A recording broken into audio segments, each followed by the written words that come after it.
ನಾನು ಅದು ವರದಿ ಎಲ್ಲ ತಗೊಂಡೆ. ಪೊಲೀಸ್ ಅಧಿಕಾರಿಗಳು ಭಾಳ ಚೆನ್ನಾಗಿ ಕಂಟ್ರೋಲ್ ಮಾಡಿದ್ದಾರೆ. ಯಾರೇ ತಪ್ಪು ಮಾಡಿದ್ರು ತಪ್ಪು ಕಾನೂನು ರೀತಿ ಕ್ರಮ ಕೈಗೊಳ್ತಾರೆ. ಯಾರೇ ತಪ್ಪು ಮಾಡಿದ್ರು, ಯಾವುದೇ ಥರ ತಪ್ಪು ಮಾಡಿದ್ರು ಕಾನೂನು ರೀತಿ ಕ್ರಮ ಕೈಗೊಳ್ತಾರೆ.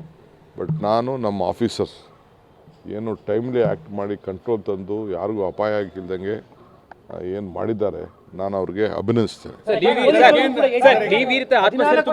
ಕೂಡ ಕಲ್ಲು ಬಿದ್ದಿದೆ, ಆದ್ರೆ ರಾಜಣ್ಣ ಅವರು ಹೇಳ್ತಾರೆ ಪೊಲೀಸ್ ಅವರೇ ತಪ್ಪು ಮಾಡಿದ್ದಾರೆ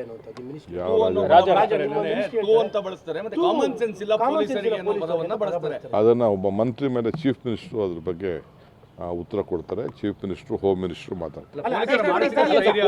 ನಾನು ಐ ಆಮ್ ಟೆಲಿಂಗ್ ಯು ನಮ್ಮ ರಾಜ್ಯದ ಈ ಮೈಸೂರು ಘಟನೆ ವಿಚಾರದಲ್ಲಿ ಪೊಲೀಸ್ ಅವರು ಒಳ್ಳೆ ಕೆಲಸ ಮಾಡಿದ್ದಾರೆ. ನನಗೆ ಯಾರೇನು ಬಳಸಿದಾರೋ ಗೊತ್ತಿಲ್ಲ. ನನಗೆ ಬಂದ ಮಾಹಿತಿ ಪ್ರಕಾರ ಮಾಧ್ಯಮದವ್ರ ಹತ್ರ ನಾನು ತಿಳ್ಕೊಂಡಿದ್ದೇನೆ. ನಾನು ಆಫೀಸರ್ಸನ್ನು ಚರ್ಚೆ ಮಾಡಿದ್ದೇನೆ, ಸಾರ್ವಜನಿಕರಿಗೂ ಚರ್ಚೆ ಮಾಡಿದ್ದೇನೆ. ಆಮೇಲೆ ನಾನು ಕೆಲವು ಮುಸಲ್ಮಾನ್ ಇವರು ಏನು ಲೀಡರ್ಸ್ ಏನಿದ್ದಾರೆ ಪಾಪ ಅವರೆಲ್ಲ ಬಂದು ಭಾಳ ಜನ ಕಂಟ್ರೋಲ್ ಮಾಡಿದ್ದಾರೆ.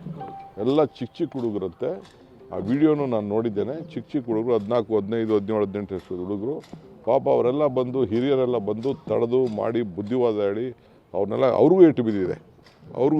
ನಮ್ಮ ಪೊಲೀಸ್ ಪುತ್ತರಾಜಿಗೆ ನೋಡಿದೆ, ಅವ್ರ ಕಾಲಿಗೂ ಏಟಾಗಿದೆ. ತೆಗೆದು ನೋಡಿದೆ. ಕೆಲವ್ರಿಗೆಲ್ಲ ಇವ್ರಿಗೆ ಪ್ರೊಟೆಕ್ಷನ್ ಇತ್ತು, ಪಾಪ ಅವ್ರು ಯಾರಿಗೂ ಪ್ರೊಟೆಕ್ಷನ್ ಇರಲಿಲ್ಲ. ಬೇರೆ ನಮ್ಮ ಸಾರ್ವಜನಿಕರಿಗೆ ಏನಿರಲಿಲ್ಲ, ಲೀಡರ್ಸ್ಗೆ. ಎಲ್ಲ ಧರ್ಮದ ಮುಖಂಡರುಗಳು ಭಾಳ ಪ್ರಯತ್ನ ಪಟ್ಟಿದ್ದಾರೆ.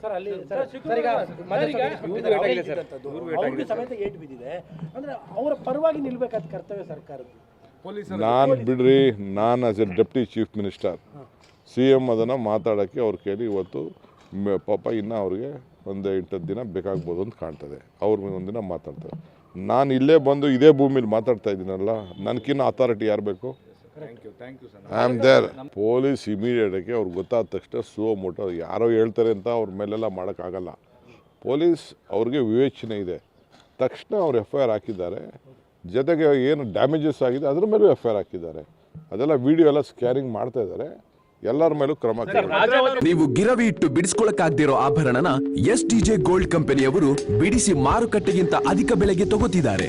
ಅಷ್ಟೇ ಅಲ್ಲ, ಒಂದು ಕೂಪನ್ ಕಾರ್ಡ್ ಕೂಡ ಕೊಡ್ತಾ ಇದ್ದಾರೆ.